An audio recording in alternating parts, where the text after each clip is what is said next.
যে কথাটা আমি প্রত্যেক জায়গায় বলছি, বলা বিশেষ প্রয়োজন বলে মনে করছি। আমাদের সনাতন ধর্ম হচ্ছে সবচেয়ে আদি ধর্ম। যীশু খ্রিস্ট যদি জন্মগ্রহণ না করতেন, আমরা খ্রিস্টান ধর্ম বলে কিছু জানতাম না। দিনের নবী হযরত মুহাম্মদ যদি জন্মগ্রহণ না করতেন, ইসলাম ধর্ম বলে কিছু পৃথিবীতে প্রচার হতো না। হতো কি? তার পূর্বপুরুষ পৌত্তলিক ছিল। কাবা ঘরে ৩৬৫টা মূর্তি ছিল, ভেঙে ফেলেছে, একটা ভাঙতে পারেনি শুধু।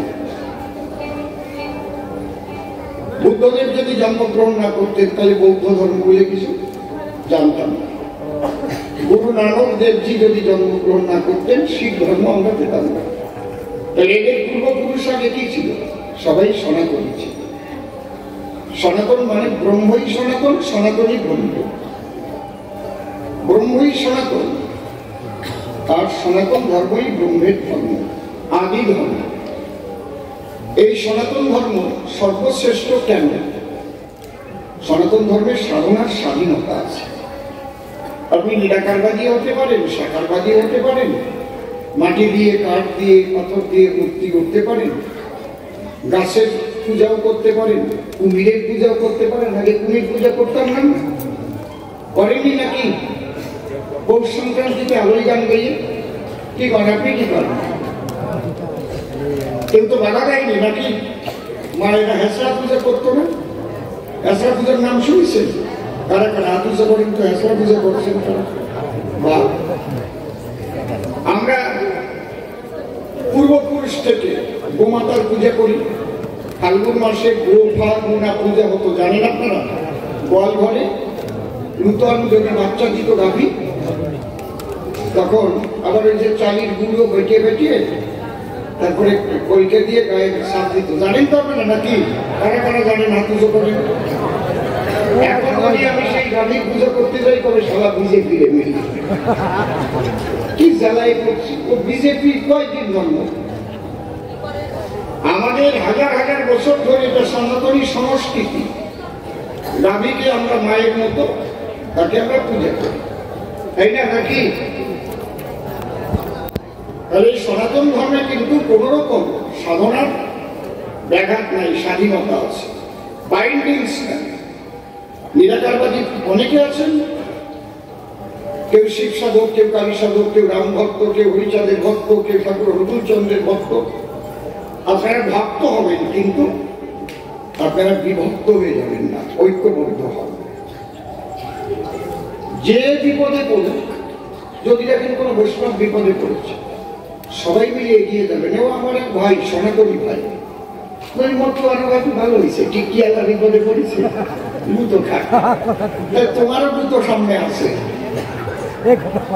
যদি মতুয়াদের কেউ মারতে আসে, তোমরা বৈষ্ণবরাও ঝাঁপিয়ে পড়ো, কালী ভক্ত, রাম ভক্ত, যে যেখানে আছে। তাই এক কথায় হচ্ছে আমাদের সনাতনী ঐক্যবদ্ধতার বিশেষ প্রয়োজন, যেটা এতদিন আমাদের মধ্যে ভীষণ অভাব। অমক মতুয়া, অমক বৈষ্ণব, আরে যে যে নদীতে নৌকা ভাসাইছে এক সাগরেই যাবে। আমাদের সনাতনের শিক্ষা নেই এক শক্তি ছাড়ার কিছু নাই, তাই না? এই জায়গাটা আমাদের প্রতিজ্ঞাবদ্ধ হতে হবে যে আমরা এক সনাতনী। এই জন্য ঠাকুর রামকৃষ্ণদেব বলেছেন, যত মত তত পথ, যত মত তত পথ, কিন্তু গন্তব্য এইটাই আমরা শিক্ষা পেয়েছি ছোট থেকে। মনে থাকবে তো আপনাদের নাকি? নাকি মালা নিয়ে গন্ডগোল বাঁধাবে? ও রাসার মালা, ও তুলসীর মালা, ও রুদ্রাক্ষের মালা, এইগুলো ভুলে যান, তাই নাহলে বিপদ সামনে। কিন্তু ইসলামী দাওয়াত দেওয়া আরম্ভ করে দিয়েছে, খুব খারাপ অবস্থা আসবে সামনে, রক্ষা কিন্তু পাবেন না। এসে বলবে ভাই বন্ধ করেন, এখন আমাদের অন্য টাইম আছে। যদি আপনারা নিজের, আমি কোনো রাজনৈতিক কথা বলছি না, রাজনীতি যার যা ইচ্ছে সে করি বেড়েছি, ওই জায়গায় আমি কিচ্ছু কম না, কিন্তু আমার ধর্ম রক্ষার জন্য আমাদের সবাইকে ঐক্যবদ্ধ হতে হবে। আমরা এক কথাই বলবো, আমরা সবাই সনাতনী। বলো আমরা সবাই সনাতনী, আমরা সবাই সনাতনী। আমরা সকলের জন্য সকল। মনে থাকবে তো নাকি? ওই মতুয়ারা গেলে এবার কো নাকি ভর্তি গুলার পার্টি, তুমিও তো হরি বলি কও নাকি কও? এই ব্যাপারটাকে আপনারা এখন মন থেকে মুছতে থাকেন। আর এর মূল কারণে হচ্ছে আমাদের কিছু কিছু গুরু গোসাইরা, ওরা এই বেজাল বাজাইয়ে মানে গণ্ডিবদ্ধতা শিক্ষা দিয়েছে। ওদের সাথে মিশে না, ওদের কাছে বেরিয়ে না, বুঝতে পারছেন? এই জায়গা থেকে বেরোতে হবে। আমার সামনে এইসব গুরুরা পড়ালে তো বোঝেন কি হবে। আমি চাইছি সনাতনীদের ঐক্যবদ্ধ করা, আর কিচ্ছু। আমার ধর্ম রক্ষা না হলে আমার যে পরবর্তী প্রজন্ম আমি কোথায় রেখে যাব? জায়গা থাকলে হরিবল হরিবল।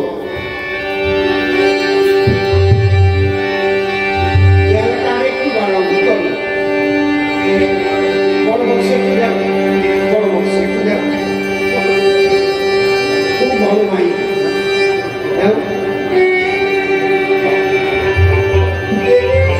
আমার ধ্বনির মধ্যে দিয়ে বুঝতে পারবে। জয় জয় রাধা কৃষ্ণ নিতাই বলরাম সীতা মাতা পিতা হরিচাঁদ গুরুচাঁদ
ভক্তপ্রাণ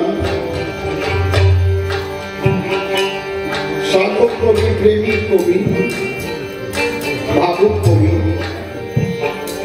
সকলের প্রাণের কবি পরমশ্রদ্ধেয় দাদুগুরু প্রয়াত পাগল বিজয় সরকারের এই গান।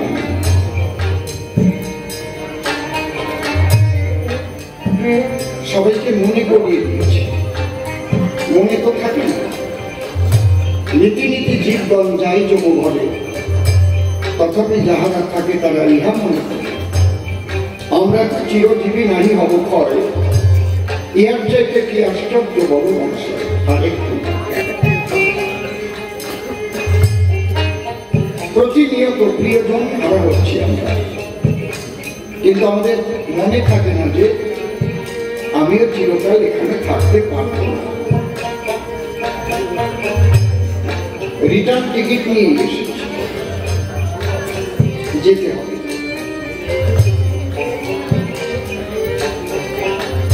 আলেকজান্ডার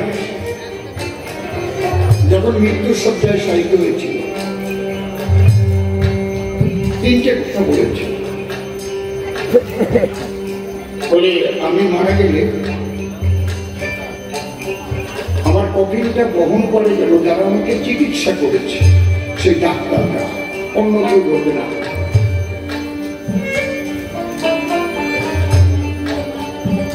আর সারা জীবন আমি যে সোনা দানা, ধন দৌলত, যা কিছু আমি জোগাড় করেছি, আমার কফিন নিয়ে যখন যাবে, পেছনে পেছনে ওগুলোকে রাস্তায় ছড়িয়ে দেবে।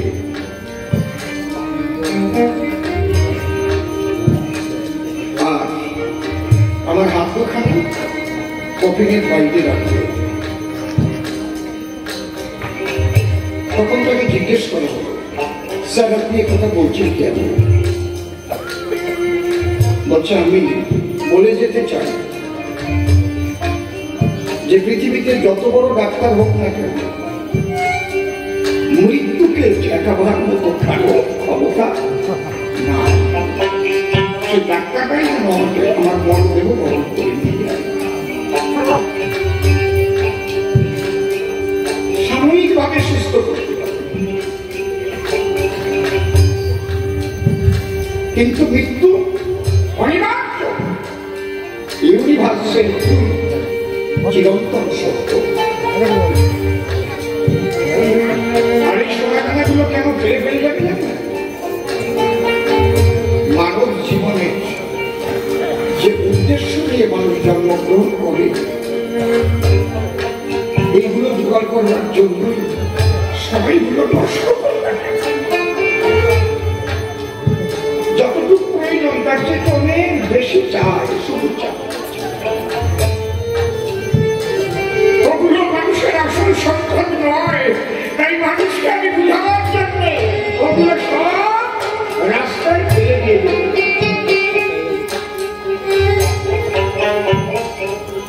আর শেষ কথাটা আমার হাত দুখানা টান টান করে, কারণ আমি সবাইকে দেখিয়ে দিতে চাই আমার শেষের যাত্রাটায় চেয়ে দেখো, আমার হাত ফাঁকা, হাতে কিছুই না।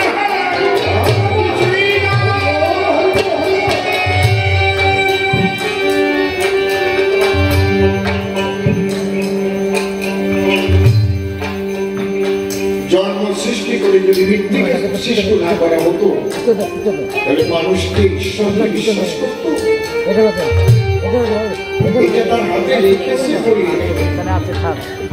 সবচাইতে মহাভয় মৃত্যু, সেই ভয় পাই সকলে। তাই যদি না হতো, সবাই একটা বছর ধরে মুখ ঢেকে ঢেকে মাস্ক পরে চলত। করোনাকে কেউ দেখেছিলেন না? করোনা কেমন? নারী না পুরুষ না হিজড়ে, একটা ভাইরাস। দেখি নাই, কিন্তু নাম শুনি মরণের ভয় পায়। মৃত্যু কারো এড়াবার উপায় নেই। প্রকৃতি একটু একটু একটু একটু দিয়ে সবাইকে সাজায় একটা গোলাপের মতো সাদা, যেমন ফুল ফোটে ঈশ্বর চরণে নিবেদিত হওয়ার জন্য ভক্তের গলার মালা হওয়ার জন্য। মানুষের জন্ম হয় ঈশ্বর সাধনার জন্য, মানব জন্ম শ্রেষ্ঠ জন্ম। ধীরে ধীরে ধীরে ধীরে একটু একটু একটু একটু করে রূপ ও সৌন্দর্য প্রকৃতি ন্যায় কেড়ে আপনি যত বড় লোক হন, যত বড় খাবার খান, ধীরে ধীরে আপনার দেহের সৌন্দর্য মলিন হতে থাকবে। কেউ থাকতে পারবে না, কত ভালো খাবে। মাইকেল জ্যাকসন সে ভেবেছিল আমি অনেক দিন জীবিত থাকবো, 12 জন ডাক্তার ডেকেছিল, বা লোকে থাকবে সবাইকে চলে যেতে হবে। আর এই জন্ম মৃত্যু নির্ভর করে কর্মের উপরে, আয়ু নির্ভর করে কর্মের উপরে। কি মানুক আর না মানুক তাকে আমার কিছু আসে যায় না, আর কিছু বাস্তব পরিস্থিতির উপরে, বাস্তব পরিস্থিতির উপরে।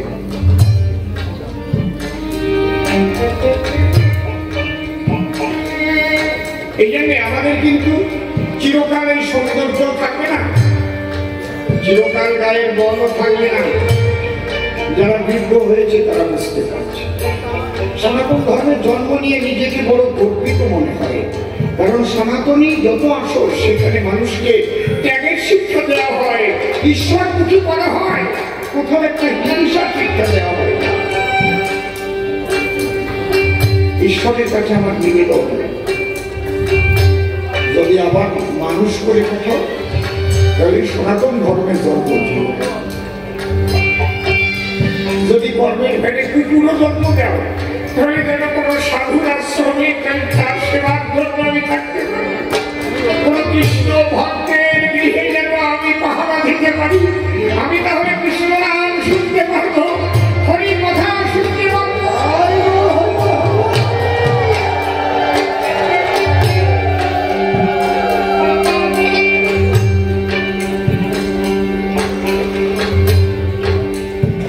বড় আনন্দ হয়, গর্ব হয়, আমি একজন সনাতনী।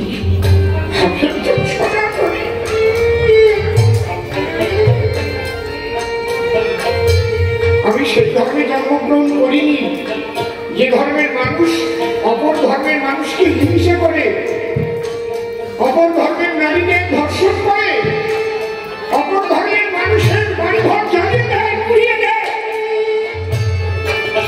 অপর ধর্মের মানুষকে তাদের ধর্মীয় ক্রিয়াকর্ম যদি না করতে পারে, তার জন্য তাদের উপাসনায় যেখানে পরে পূজা পার্বণ সেগুলো ভেঙে চুরমার করে দেয়।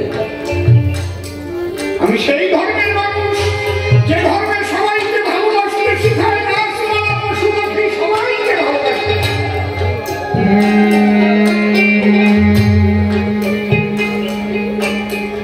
শুধু মানুষ নয়, প্রকৃতি প্রেম শিখাবে। যার মধ্যে প্রাণ আছে তাকেই ভালোবাসতে।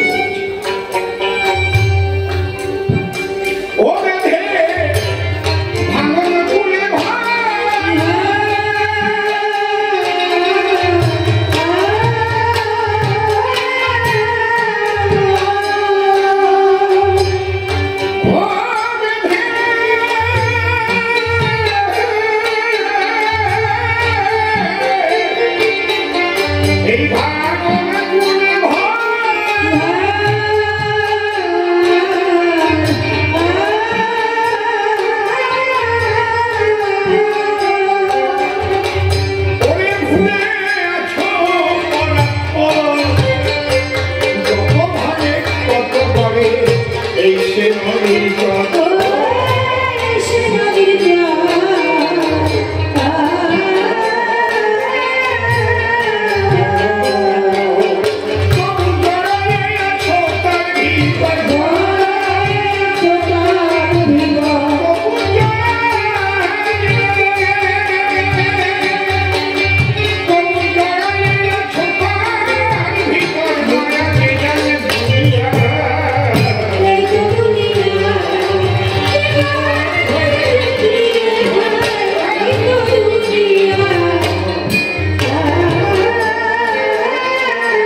সমস্ত কর্মের মধ্যে থেকে তাকে স্মরণ রাখা, আর কিছু সে তোমার কাছে কিছু চাই না। তুমি কত বড় ভোগ সাজিয়ে দিচ্ছ এগুলো দেখে না। তাকে বলা হয় ভাবগ্রাহী। জনার্দন ভাবগ্রাহী, তিনি তোমার মনের ভাবটা গ্রহণ করেন। তুমি কোনোদিন যদি ভোগ নাও দেও তাতে তোমার দুর্ভোগ হবে না, কিন্তু মনটা যেন গোবিন্দের শ্রীপাদ পদ্মে নিবেদিত থাকে। হে প্রভু, তোমার সব আমিও তো তোমাকে কি দেব? আমার দেওয়ার কিছু আছে কি? সব তো তোমার। যে ফুল দিয়ে মালা গাঁথা হয়েছে, ওই ফুল গাছের মধ্যে তুমি আত্মার রূপে বিরাজ করছো। জল তোমার, আকাশ তোমার, আগুন তোমার, বাতাস তোমার, সমস্ত কিছু আমার মধ্যে তুমি পরমাত্মা রূপে বিরাজ করো। তুমি সবকিছু দিয়েছো, তোমাকে দেওয়ার আমার কিছু না। এই আত্মনিবেদিত হয়ে তুমি সব করো, তাহলে তিনি খুশি থাকেন।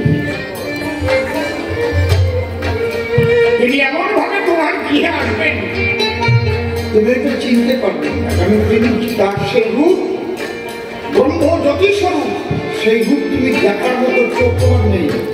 তিনি এমন ভাবে আসবেন তোমার গৃহ ধন্য হয়ে যাবে, আনন্দে ভরে উঠবে, পরমানন্দে ভরে উঠবে। দেখবে চারিদিকে শুধু আনন্দ।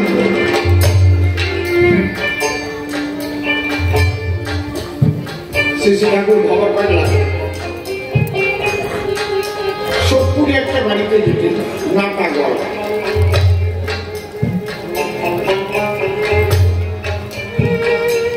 দুর্গা পূজায় ওই ভক্ত জিজ্ঞেস করছে, এই যে দুর্গা পূজা হয়, মা কথা বলি? হ্যাঁ, মা আসে, কথা বলি। মা আসে? হ্যাঁ, আসবে তো। কেন আসবে না? মাকে ডাকলে আসবে না? মাকে ডাকতে কোনো তন্ত্রমন্ত্র লাগে না রে, শুধু মা বলে ডাকলেই মা আসে।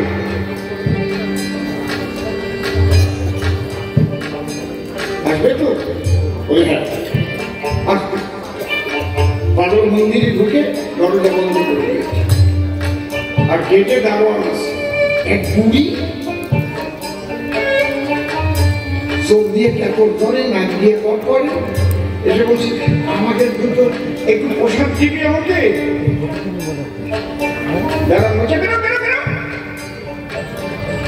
বাবু বলছি দেখুন এই যে অপরিষ্কার এক ভূমি,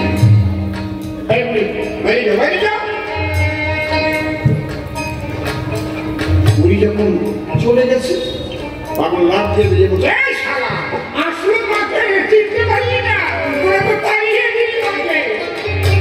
দরজা এসেছিল তো তোরা তো চিনতে পারলি না। কখন কোন দেশে তিনি আসবেন কিচ্ছু বলে দেবে না। বুঝতে পারছেন কি বলছে?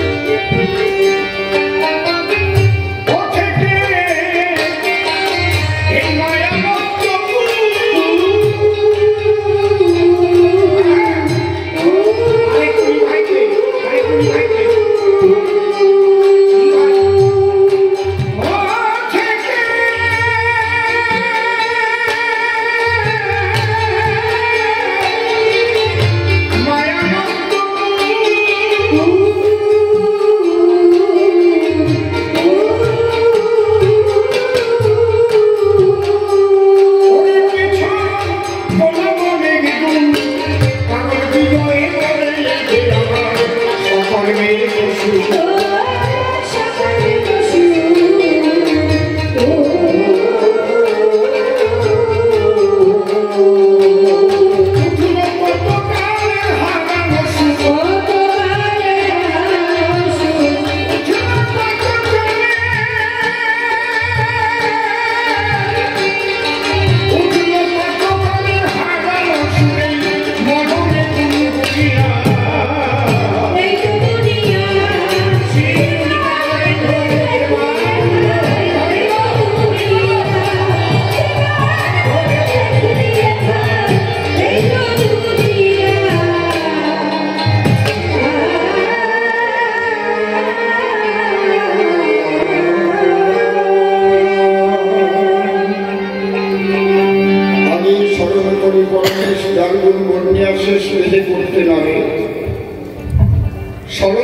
नमस्कार करी तारे परे बंदी माয়ের চরণ যে পদ বিপদ হরণ ভব সিন্ধু তরণের একমাত্র উপায় যে পদ ভাবিলে পরে আপদ হরে বিপদ হরে জীবনে ধ্রুব মুক্ত পায় মনিটর আর বড় বক্স একটু সংযোগ রাখো প্রথম ঠিক ছিল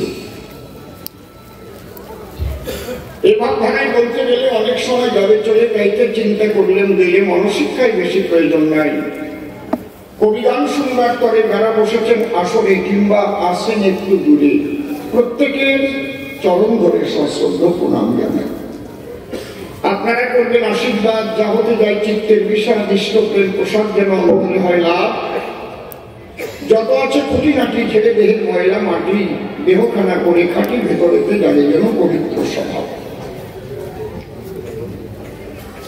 বন্দনা ভাব করে শেষ বক্তব্য করিব বেশ সবিশেষ সবার মধ্যে জানাই নিবেদন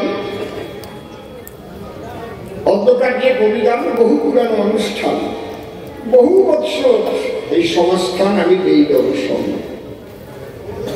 এবারও সেই প্রাণের প্রাণে যোগ দিয়েছি কবিগানে ঋষিবাবু আর অসীম সরকার এই দুইজন অন্তর দিয়ে দেখেন ভেবে আগামীকালও কবিগান হবে বিপক্ষে নূতন সরকার আসবে একজন তারপর একদিন হবে লোকগান যে দুইজন আপনাদের পরাণের পড়া যাকে আপনারা জীবনরা সারেগামা পাতে করেছেন দর্শন সেই তুলিকার গঙ্গাধর তারা এই সভাপর আপনাদের করবে আনন্দ বর্ধন অন্ধকার কবিগানে আমরা দুই দিকে সভাস্থানে একজন নারদ মুনির ভূমিকা করিয়াবার পর দাঁড়াইয়া সভাকক্ষ আমাকে করেছে কৃষ্ণ কমলাক্ষ এইবার আমি নিয়ে কৃষ্ণের পক্ষ তার জবাব দিতে আসে আকিমচান অন্তরে কোন ধারণা কৃষ্ণ হওয়ার যোগ্যতা কোনো মানুষের কোনোদিনও হবে না তথাপি গাইতে এসেছি কবিগান যে ভূমিকায় যখন খেলে সেই ভূমিকা না নিলে ওর কাব্যের হয় ভীষণ অসম্মান তাই কবিগান গাহিবার করে দাঁড়াইছি সভ্য সভা করে করজোড়ে আগে করি আমার প্রাণ গোবিন্দের চরণবন্দন হে আনন্দময় দয়াভরি তোমার কাছে নিবেদন করি তুমি গ্রহণ করো আমার হৃদয় আসন তুমি কৃপা করে এসে আমার হৃদয়াসনে তুমি বসে আজ রসে বসে কৃষ্ণ কথায় মুখ দিয়ে করো আলাপন আমি তার উপরে ভাগ দিলাম তারে কর্মধার করিলাম নিজ নাম করিয়া বর্জন এবার নাম ধরিলাম কৃষ্ণ নারায়ণ বিপক্ষে নারদ মুনি প্রশ্ন করেছে তিনখানি প্রথম প্রশ্ন করেছে উত্থাপন আচ্ছা কৃষ্ণ জগন্নাথের জরামেনের সরাঘাতে নিমতলা রাজকুমারী কেন হলো পতন বারবার একটা কথা কয় কৃষ্ণ বুঝি মারা যায় এই মরা মরা নারদের মুখে করে উচ্চারণ নারদ যদি বারে বারে বলে কৃষ্ণ যাবে বলে এই দুঃখ আমি জানাবো কারে আপনারা বলেন তো ভক্ত সুযোগ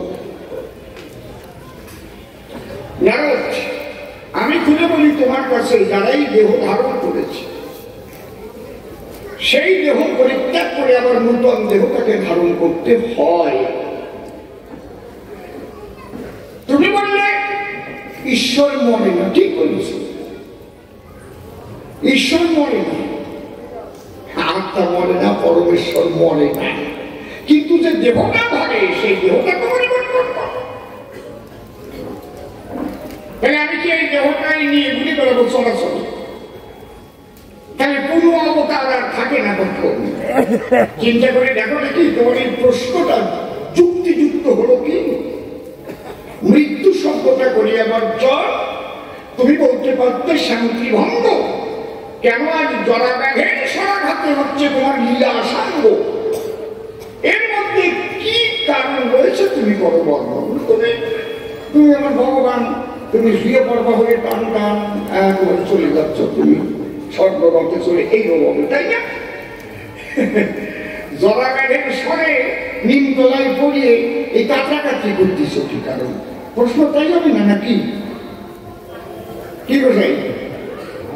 প্রশ্ন যদি করতে হয় এইভাবে জানবার জন্য পড়া যায়, কিন্তু যদি কই কৃষ্ণ মরিয়ে যায় মরিয়ে যায় মরিয়ে যায়, শুনতেই কেমন শোনা যায়। শোনো নানা বলি, তোমার বরাবরই যদি ঈশ্বর জগতের কথা আলোচনা করি, আত্মা পরমাত্মার জগতের কথা যদি আলোচনা করি, আত্মা পরমাত্মা বা ঈশ্বর তার কখনো হয় না মরণ। যাদের এখনো পিতা জীবিত আছে, নাম লিখতে গেলে সিঁড়ি বসাচ্ছে, যখন পিতা গত হবে তখন ঈশ্বর শব্দটা আগে যোগ করতে হবে। ঠিক বলছি না বেঠিক বলছি? এই জড়দেহ যখন ছাড়ে সেই আত্মা থাকে চরাচরে, ঈশ্বর বলে তারে, অর্থাৎ আত্মা থাকে নিরাকারে। এই জন্য ঈশ্বর জানে, ঈশ্বর শব্দ ব্যবহার করে। হরিবল হরিবল, একবার জ্যান্ত প্রমাণ দিলাম। ঈশ্বর মনে নাকি? আমার কথা শুনে লোহ আমি ধরেছিলাম একটা দেহ, যদিও এটা মাতা পিতার তৈরি দেহ নয়। সর্বে নিত্যা শস্য দেহস্পর্শ করার মনে হে উপা দেহ রহিত নৈব প্রকৃতি পশ্চিম। প্রাকৃত ভাবে যারা জীব জন্মে এভাবে নারী পুরুষের মিলনের দ্বারায়, আমার মা ছিল এক ঘরে, বাবা ছিল এক ঘরে, আমি কি জন্মেছি মা বাবার মিলনের তরে? তাহলে এর মধ্যে দিয়ে বায়ু গর্ভে আমি আবির্ভূত হয়েছিলাম স্বয়ং দয়াময়। যে দেখবেন আপনারা এখনো মথুরায় কৃষ্ণের সেই যেখানে জন্ম নিয়েছিল কারাগার আছে, যদিও অর্ধেক মসজিদ বানাই নিয়েছে, পুরো বিল্ডিংটার অর্ধেক মসজিদ বানাচ্ছে। কি ভালো কাজ করেছে, আর জায়গা পাই নাকি? কৃষ্ণের জন্মভূমি দখল করতে হবে। ভাবিয়ে দেখে ভাঙা তো পড়বে, ভাঙা পড়বে না তো কি করবে? আমার কাছে বলুন দেখি এই কাজ করা ঠিক নাকি? যেখানে কৃষ্ণের জন্মভূমি নয়, সেই বংশের কারাগারে যে কৃষ্ণ জন্মগ্রহণ করে সেই বিরাট বিল্ডিং এর অর্ধেক মসজিদ করা। আমি অসীম সরকার নিজে গিয়ে চোখ দিয়ে দেখে এসে, চোখ দুটো দিয়ে দেখে এসেছি, এমনি এমনি না, তার কাছে শুনিয়ে করি না। তাহলে সেখানে বংশের ছিল ভয়, অষ্টম গর্ভের সন্তানের দ্বারায় তার মৃত্যু হবে সুনিশ্চয়। এই জন্য দুইজনকে রেখেছিল দুই ধারে, তার মধ্যে দিয়ে বায়ু গর্ভে ঈশ্বর আবির্ভূত হয়েছিলেন চরাচর। এই দেহটা কিন্তু মা বাবার তৈরি দেহ নয়। মানুষ যখন জন্ম লয়, মায়ের চার বাবার চার গুরুর দেওয়া 10-18 মোকামিট করতে পেরে মহারাস স্পার্ম আর ওভামের মিলনে জাইগোট করে। ধীরে ধীরে কোষ বিভাজনের দ্বারায় মাতৃ গর্ভাধারে, তারপরে আস্তে আস্তে দেহটা বাড়ে। তাহলে এই আমার দেহটা কেমন দেহ? সর্বে নিত্যা শাশ্বত দেহস্পর্শ করার মানে দেহ পা দেহ রহিত হইব প্রকৃতি পশ্চিম। প্রাকৃত জাত দেহ নয়, নারদামি কই তোমায়।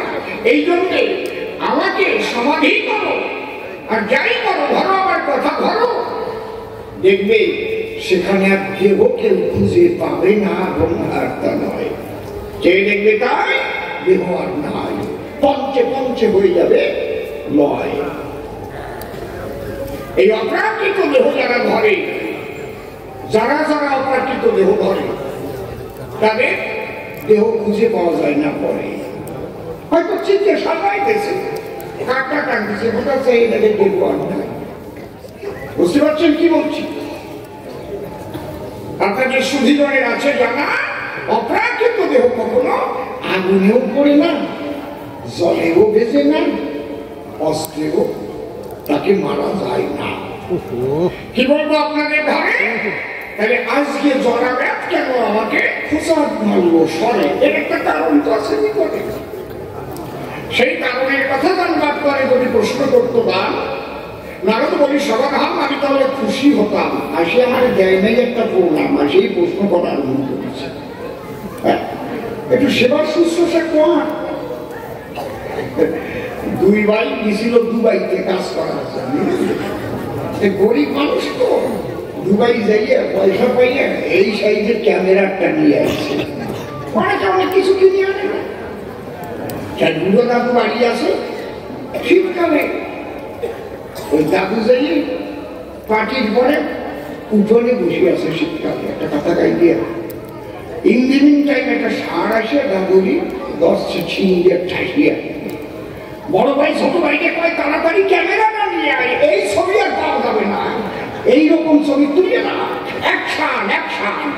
মানে ক্যামেরা দিয়ে দাদুরি বুঝছে, সামনে তাড়াইয়া দুই ভাই ছবি তুলতেছে, ওর অবস্থা ওই মা হাসতে একটু মরিয়ে গেল। আমার কাছে বলুন, দেখবেন অনেকে পড়িয়ে যায়, পড়ে গিয়ে মাথা কাটিয়ে যায়, রক্ত বাইরে যায়, সেই সময় অনেকে আবার একবার ওই অবস্থায় ছবি তুলে ফেসবুকে জড়িয়ে দেয়, বলে কাটিয়ে রক্ত পড়তেছে একদম। ওই সময় কি ফেসবুকে ছাড়বে না মানুষটাকে নিয়ে চিকিৎসা করবে, কোনটা করবে? আছে না এরকম? আছে নাকি তা কিনা করবে? আপনারা মনে করে দেখেন কি, আমার মনেও নাই আছে না নাকি? তুমি কয় আছে না, মানে ওরা মনে বলেছে। আপনারা ভেবে দেখেন তাই, এই যে নারীদের কোথায় ওর উচিত ছিল আমাকে একটু সেবা শুশ্রূষা করা। হে কৃষ্ণ মনোচরা, তোমার শরীরের অসুস্থতা দেখতে পাই, তুমি কি লীলা সম্বরণ করে যাবে আমাদের ছেড়ে ভালো কানাই? তাহলে তোমার কাছে কিছু তত্ত্ব কথা জানতে চাই। এইভাবে তাই সত্য যুগের একটা কথা আমি এই বক্তৃতা বিভ্যস্ততা করিবেন সবল। বৃহস্পতি একটা নিষ্কামক যজ্ঞ করেছিল,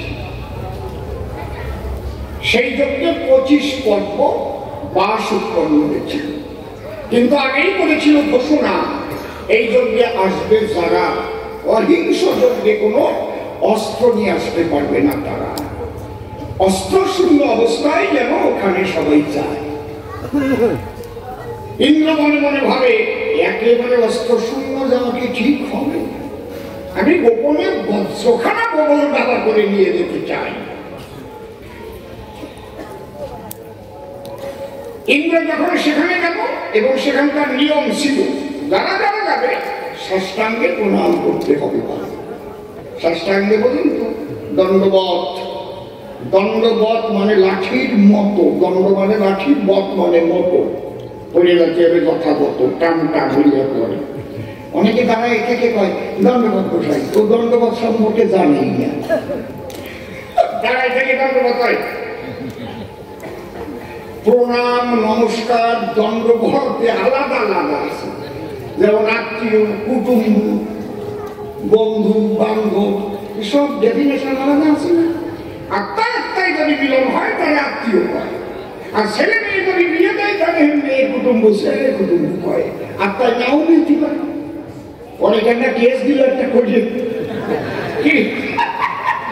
ঠিক না নাকি? আর বন্ধু কানে বলে বসে শুনে নিগানি বলে, প্রকৃত বন্ধু হয়ে বিপদে আপদে সবসময় থাকবে তাদের স্থলে, সেটাকে ছেড়ে যাবে না। বান্ধব কানে কয় হঠাৎ যদি বিপদ হয় সেখান থেকে তুমি উদ্ধার করে দেয়। তোমার মতো বান্ধব ছিল বলে যে বাঁচি আসলাম, বুঝতে পারছো? তাই প্রণাম কাকে বলে? মস্তক অবনত করে নাসিকা মৃত্তিকায় স্পর্শ করিয়ে তাকে প্রণাম বলে, মানে নাক বাটিতে শুয়ে যাবে মাথা নিচে করিয়ে, আর নমস্কার করে কয় দাঁড়াইয়ে জোড়াত করে দেয়, ভালো আছেন নমস্কার। আর ধন্যবাদ ধন্যবাদ কারে বলে, লাঠির মতো টান টান হয়ে পড়ে গেলে, তাহলে ওটা অহিংস যজ্ঞ করে। এই জন্য সেই যজ্ঞে যারাই যাবে সেই জায়গায় সেই জন্য গিয়ে দণ্ডবধ হয়। এবং আগেই বলেছে মানা, ওখানে কোনো অস্ত্র নিয়ে যাওয়া যাবে না। ইন্দ্রবরল দাবা করে বজ্রখানা নিয়ে গেল যজ্ঞাকারী, এবার এক হাতে একটু বগলে চাপিয়ে ধরে অর্ধেকেই খেলার অর্ধেক পুরো ট্রান্সফার করে প্রণাম দিচ্ছে, আমি ধরা করে গেছি। দুই হাত যদি টান টান করে দেয় তাহলে বজ্র তো করবে মৃত্তিকা। এই সময় বৃহস্পতি ডেকে কয় শুভনারায়ণ, সবাই এখানে এলো, ধন্যবাদ সবাই হলো, কিন্তু বৃহস্পতি কেন একখানা হাত বসাই রাখলো, তাল তো ভালো নয়। ডেকে বলে ভগবান দুই হাত করো টান টান, যেই করেছে টান টান পড়ে গেছে বজ্রখান। তখন নারায়ণ তাকে অভিশাপ দিয়েছিল, তুমি কাজটা ভালো করো না। ইন্দ্র মনে পেলাম মানুষকার তোমাকে বলবো অভিশাপ, অন্তরে দেখো ভেবে তোমার ইন্দ্রত্ব খর্ব হবে, মর্তভাবে জন্ম নিতে হবে, এবং তুমি আজ লুকিয়ে যে বান নিয়ে এসেছ ওই যজ্ঞাগারে, তোমারও চোরা বানে মরতে হবে ওই মর্তপুরে। এই কথা যখন পায় ইন্দ্র তখন প্রণামিয়া পায়, নাক দিয়ে বলে দয়াময় তুমি তখন আজ্ঞা দিয়ে তাহলে যাবো আমি ধরণী তলে, কিন্তু আমার কথা নিও সেই চোরা বানটা তুমি নিজের হাতে আমাকে মেরে দিও। সেই ইন্দ্র বালি হলো রামচন্দ্র চোরা বানে বালিকে মেরেছিল। বালি বালি সুপ্রিমের ভাই বালির কথা বসে শোনেন বিগ্রস্ততা। এই জন্য নাম জগতী পিতা সাতটা তাল গাছের আড়ালে থেকে চোরা বানে মেরেছিল বালিকে, কারণ কথা দিয়েছিল তাকে। কিন্তু বালি পুত্র অঙ্গ দেশে রামের সাতাশে করে নিবেদন, পিতাহারা সন্তান দেখে জল ঝরেছে তার দুটি চোখে। বলে তুমি বলো এ কি কারণ? বলে শোনো রাম রঘুবর, আমি পিতাহারা একজন সন্তান, এ ধরনের পর তুমি আমাকে একটা দেবে বর। রাম অত্যন্ত স্নেহ ভরে তাকে টেনে নিয়ে করে তুমি যা চাইবে তাই দিব, তোমার বড়টি চাও। ও তখন ডেকে কয় আমি যা চাইবো তুমি যদি তাই দাও আমায়, আমার অন্তরে আছে ভাবা, আমি বলি তোমাকে চোরা বানে যে মেরেছে আমার পিতাকে আমিও তাকে বান মেরে নিধন করব। এই করি নাকি বিশেষ করছে? আচ্ছা ডেকে বলেন আমি রঘুবর দিয়েছি যখন তোর মস্তকে বল কথা বল, তাহলে এ জন্মে হবে না কদাচন, অন্তর দিয়ে দেখ ভেবে পরের জন্মে তোর জরা ব্যাগ হয়ে জন্ম নিতে হবে। আর আমি শ্রীকৃষ্ণ হয়ে অবতীর্ণ হব বসুধায়, আমি হব শান্তি ভঙ্গ করব তোর বানের খোসা খেয়ে লীলা সঙ্গ, এই জন্মে টেনে সেই প্রসঙ্গ জরা ব্যাগ ওই বানের খোসা মেরেছে আমার পা। বুঝিস বাবা, ভালো করে শুনে নেবা, প্রত্যেকটা একটা চেন আছে না, চেন মাফিক কার্য হয়। যেমন সূচিপত্র থাকে না বইয়ের পাতায়, ওই পাতা খুললে পরে সেই কবিতা বেরিয়ে পড়ে, সূচিপত্র দেখে কবি টান দিয়ে পাতা বের করে, তাই বলে প্রতিটি জীবের জীবনের সূচিপত্র নির্ধারণ করা হয়, কর্ম অনুসারে সেই সূচিপত্র নির্ধারিত হয়। সেই কর্ম অনুসারে অঙ্গদ জরাব্যাগ নাম ধরে জন্মগ্রহণ করেছে বসুধায়, তাকে যে দিয়েছিল বর ঝিরিরাম রঘুবর, সেই কথার জন্যই আজ বান বেড়েছে আমার ডানা পায়। পরিষ্কার এরপর কি পায়?